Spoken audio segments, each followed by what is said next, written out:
O que será da renda fixa em 2021, hein? Será que ainda vai dar para investir nela? Nesse vídeo eu vou conversar com o Odilon Costa, analista de renda fixa e de crédito privado do banco BTG Pactual Digital. Ele vai me contar qual que é a visão que ele tem, que o banco tem, sobre oportunidades em renda fixa para 2021.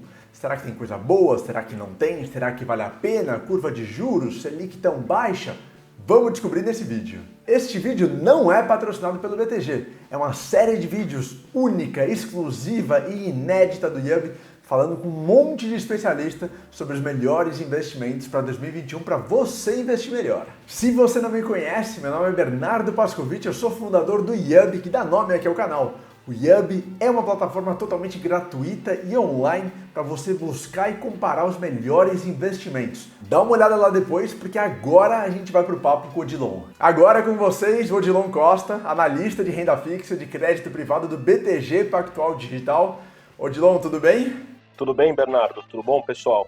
Tudo bem, e você? Prazer em te receber, obrigado pela sua disponibilidade, pelo seu interesse em conversar com a gente um pouco no dia de hoje. O prazer é todo meu. É sempre legal aí estar falando sobre o tema renda fixa. Legal. Então vamos lá. Bom, a ideia é a gente conversar sobre renda fixa para 2021, oportunidades nesse cenário de taxa de juros a 2% ao ano, ao que tudo indica. A gente está gravando esse vídeo no final de novembro de 2020, né? Ao que tudo indica, a taxa Selic vai terminar o ano de 2020 em 2% ao ano. Já é o consenso aí há 15 semanas por parte do Boletim Focus, né? E as pessoas têm aquela grande dúvida, né, Odilon? Puxa, com uma Selic tão baixa, a 2% ao ano, com perspectiva de 2021 também continuar num patamar relativamente baixo, né? O que eu faço com o meu dinheiro em renda fixa? Existem oportunidades? Eu tiro tudo, migro para renda variável? Eu que tenho um perfil eventualmente mais conservador, o que eu faço para o meu dinheiro? Então, essa é a bomba que eu quero te dar hoje, tá? Excelente. Bom, acho que o cenário de fato é esse, né? 2020, devemos terminar o ano aí com Selic a 2% ao ano. Não tem muito o que fazer. Eu acho que a mentalidade para esse ano, ela tem que ser diferente, né? Na renda fixa e também na alocação, né? Se a gente pensar na história de alocação do brasileiro, existe aí uma certa preguiça de se investir, né? E não é uma culpa do investidor. A verdade é que a realidade dos juros no Brasil, ela sempre foi muito diferente do contexto atual, né? Do contexto que a gente já tem visto aí desde 2018. A gente tinha aí uma Selic que rendia 13%, 14% ao ano, uma inflação de 4%, 5% ao ano, ou seja, a rentabilidade sobre o capital, ela já era muito alta, e isso em qualquer investimento em renda fixa, né? Mesmo a poupança, que hoje é tão debatida aí se é ou não um bom investimento, você tem um desafio muito grande do investidor que está saindo desses investimentos mais convencionais de renda fixa, né? Então, um Tesouro Selic, um fundo DI, o que ele pode fazer para ter um retorno melhor sem necessariamente sair da renda fixa, né? Eu acho que é sempre importante, quando a gente vai falar para 2021, a gente voltar ao que é a renda fixa, né? A renda fixa, ela não é Selic, ela não é o CDI, ela é muito mais do que isso, né? Acho que a essência da renda fixa é você emprestar dinheiro para alguém, e esse alguém pode ser um governo, um banco, uma empresa, e obter juros como forma de rendimento, né? Então, assim, a renda fixa, ela é uma classe de ativos que te dá uma segurança, porque desde o início da operação, vamos dizer que você comprou aí um título público, você já conhece a rentabilidade prevista até o vencimento no momento que você compra aquele ativo. Então você tem essa certeza na renda fixa. Agora, isso significa que a renda fixa é um investimento conservador? Não necessariamente, né? A renda fixa é uma classe de ativos muito ampla, né? Então o que você consegue controlar na renda fixa é o nível de risco de mercado, de crédito e de liquidez que você toma em cada ativo. Então, dentre as funções possíveis da renda fixa, você tem a tão conhecida reserva de emergência, e dela a gente não tem como alocar em uma outra classe de ativos, né? Acho que a única classe que atende aí os requisitos básicos para você formar uma reserva de emergência é a renda fixa. E também você tem a função dentro da renda fixa, que é o acúmulo de renda. E aí você pode, obviamente, alocar de formas diferenciadas dentro da renda fixa o seu portfólio para você correr um pouco mais de risco de mercado, correr um pouco mais de risco de crédito e também abrir mão de risco de liquidez, né? Então, e obviamente que você tem aí uma gama de indexadores e de oportunidades no mercado que são muito diferentes da rentabilidade aí de 2% que é a Selic, né? Então, opções de ativos são muito, muito amplas. Legal, legal. É bem interessante isso, porque muitas pessoas acham que a renda fixa se resume ou se restringe a CDB, LCI, LCA, Tesouro Direto. E existem várias outras oportunidades ou outras alternativas num momento também de taxa Selic mais baixa, né? Então, de pressão na curva dos juros, e aí eventualmente existem outros investimentos, às vezes mais rentáveis, com, claro, maior componente de risco, como tudo na vida e nos investimentos, né? Mas o que você pode comentar um pouquinho sobre essas outras classes ou esses outros tipos de investimento dentro da classe de renda fixa? Um pouquinho talvez de crédito privado, a gente tem debêntures, a gente tem alguns outros títulos também de crédito privado pouco conhecidos pelos investidores. Começa a ganhar um pouco de atenção alguns fundos, algumas modalidades de fundos de investimento que estavam meio paradas nos últimos anos, né? Até FDIC, enfim, o que você pode comentar um pouquinho sobre o potencial desses setores de renda fixa para 2021? A gente tem que sempre quebrar a renda fixa em juros e crédito, né? Juros, como você bem colocou, é a curva de juros, né? E é sempre importante a gente falar como surgem as oportunidades de renda fixa, né? Antes de falar especificamente ali de cada produto ou como cada produto pode contribuir para o portfólio. Quando você olha para os juros, né, a gente tem dois tipos de juros na economia, né? Um é o juros básico, que é a taxa Selic, que de certa forma todas as aplicações de curto prazo respeitam o que o Banco Central está sinalizando de Selic no curto prazo, então a gente tem essa perspectiva de Selic em torno de 2% até o final do ano e caminhando para 3% até o final de 2021. Então todas essas aplicações de curto prazo, elas tendem a render algo muito próximo disso, ou um pouquinho acima disso, se você está correndo ali um pouco mais de risco de crédito. Só que as aplicações com prazo um pouco mais longo, então você está olhando aí para títulos do Tesouro Direto pré-fixados ou atrelados ao IPCA, por exemplo, você tem um momento muito oportuno para fazer essas aplicações. E a gente diz isso por quê?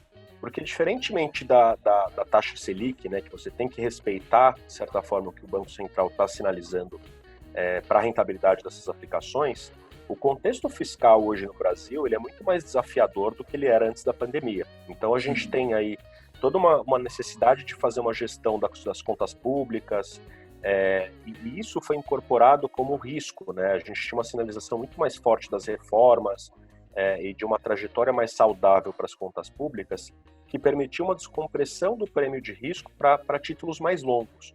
Quando veio a pandemia e essa questão do rompimento do teto de gastos, essas incertezas maiores que surgiram, as taxas longas, né, e aí obviamente que os títulos mais longos eles incorporam esse prêmio neles, eles hoje têm uma rentabilidade muito mais atrativa do que eles tinham antes.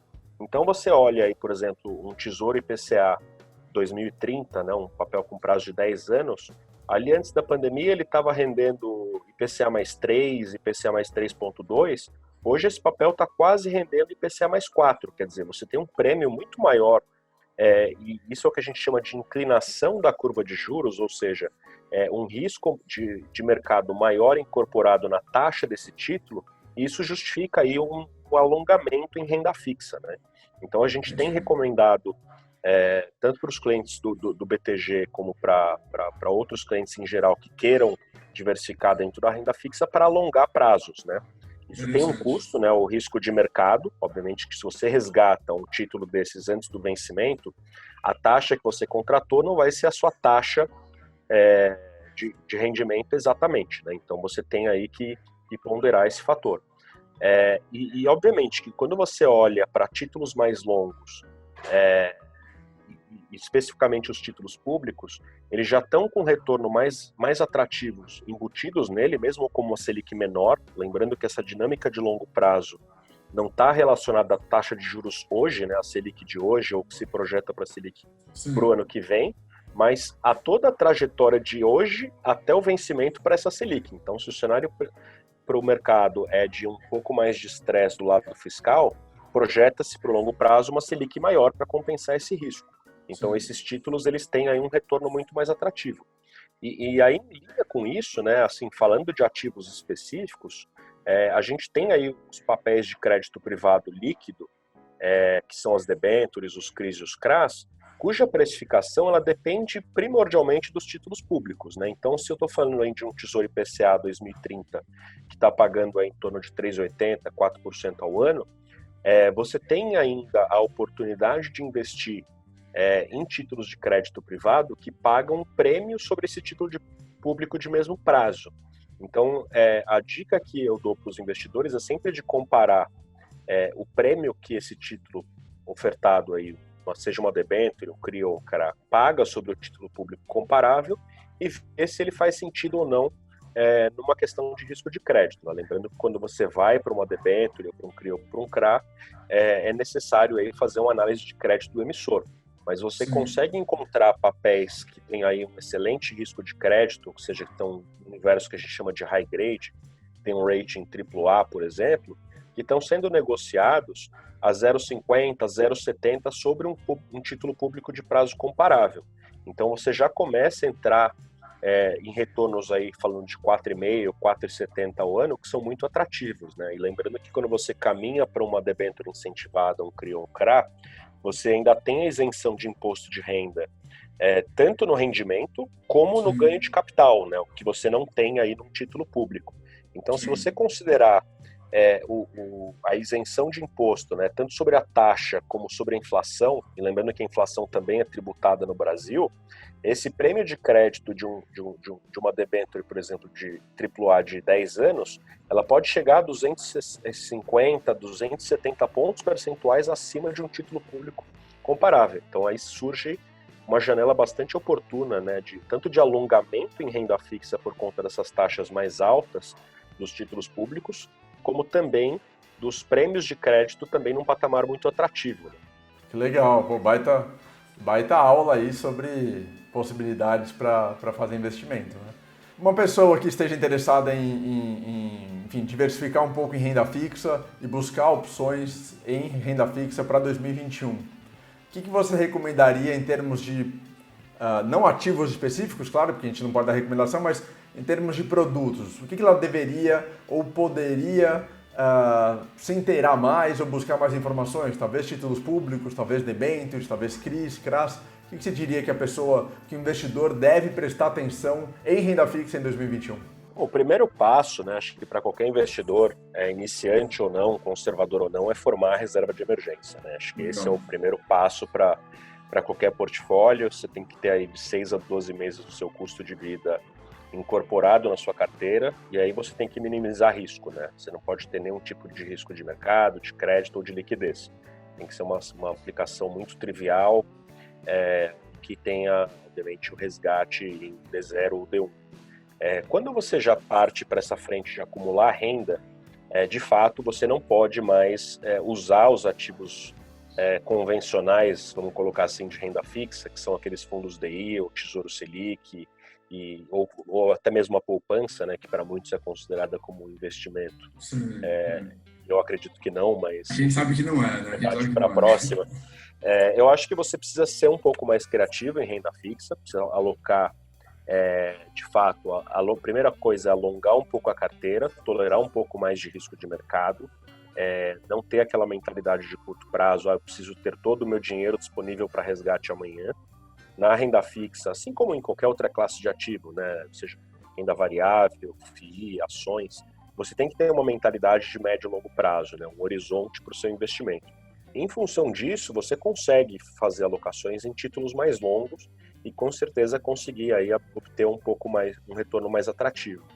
E aí para os investidores com perfil mais agressivo, né, você não precisa ser conservador para investir em renda fixa. Você precisa basicamente ter aí como intuito acumular renda para investir em renda fixa. Isso pode ser feito por um investidor agressivo. Você pode balancear aí esses três riscos, né? O quanto que eu estou disposto a correr de risco de crédito e o quanto que eu estou disposto a correr de risco de mercado em cada um dos meus papéis. Então, eu acho que o primeiro objetivo é alongar um pouco a carteira. Acho que não dá para você ter um vencimento, um papel que vence daqui a 6 meses e 1 ano e esperar ficar rico com isso. Lembrando que com 2% ao ano você vai dobrar seu capital em 30 anos. Né? Então você tem que buscar aí um retorno maior alongando. E para os investidores que têm aí um apetite maior por crédito, que tenham aí uma capacidade de pulverização de crédito na carteira, vale a pena considerar, sim, esses papéis de crédito privado. Né? Eu acho que os prêmios de crédito eles estão muito, muito elevados ainda, tanto por conta da pandemia, mesmo no universo high grade, que são aquelas empresas que têm as melhores notas de crédito, e hoje com o mercado de capitais se desenvolvendo, o mercado secundário de debêntures crescendo, você tem aí diversas oportunidades, tanto no mercado primário, que são as novas emissões, como no secundário, que são papéis que são negociados aí pelas tesourarias, corretoras. Então, assim, o mercado está cada vez mais acessível para o investidor pessoa física, né? Então, obviamente que não é um papel cujo intuito é ficar negociando ele todo dia, mas para quem quer ter um pouco mais de tempero de crédito na carteira e visa buscar retornos maiores, portanto, seja por uma questão de incentivo, como por conta de incentivo fiscal, como prêmio de crédito, vale a pena considerar, sim, as debêntures, CRIs e CRAs nas carteiras. Legal. Baita mensagem e sinalização aí para os investidores, para quem quer investir em 2021 em renda fixa, o que pode buscar, quais são algumas das alternativas que existem para você investir em renda fixa, para você aproveitar algumas oportunidades em renda fixa. Eu acho que é sempre bom a gente ter na cabeça, né? O pessoal fala, a renda fixa morreu, rende 2% ao ano, vamos jogar fora, não serve para nada, né? Mesmo para um investidor mais agressivo, você tem que ter um pouco de renda fixa na carteira, seja por uma questão de gestão de volatilidade, né? Renda fixa a gente não só diversifica o devedor, né? A gente vai correr risco de crédito ou não, mas a gente diversifica prazos também, né? Lembrando que você tem títulos de renda fixa que são pouco voláteis, como o tesouro pré-fixado curtinho, por exemplo, de 1 ano, 2 anos, como os papéis mais voláteis do mercado são os papéis de renda fixa, né? Se você pensar aí em 2018 e 2019, os papéis que mais renderam foram os tesouro IPCA longos, né? O tesouro IPCA 2045 no ano passado, ele rendeu 40%, quer dizer, foi mais do que o Ibovespa. Então, assim, renda fixa a gente consegue fazer uma diversificação muito boa de portfólio. Obviamente que você consegue gerir o risco de mercado de uma forma bastante satisfatória ali, considerando a diversificação de prazos e devedores. Então, assim, eu acho que a renda fixa não pode ser abandonada como uma classe de ativo, nem mesmo pelo investidor mais conservador. Então, eu acho que vale a pena o investidor ele conhecer melhor a classe, né? Uma classe que fala-se menos do que renda variável, mas é uma classe que é tão importante quanto a renda variável para a composição de portfólio. Então, acho que a grande mensagem aí para 2021 é essa. E a criatividade, né? Não dá para ficar mais no beabá ali da renda fixa e querer ganhar dinheiro com isso.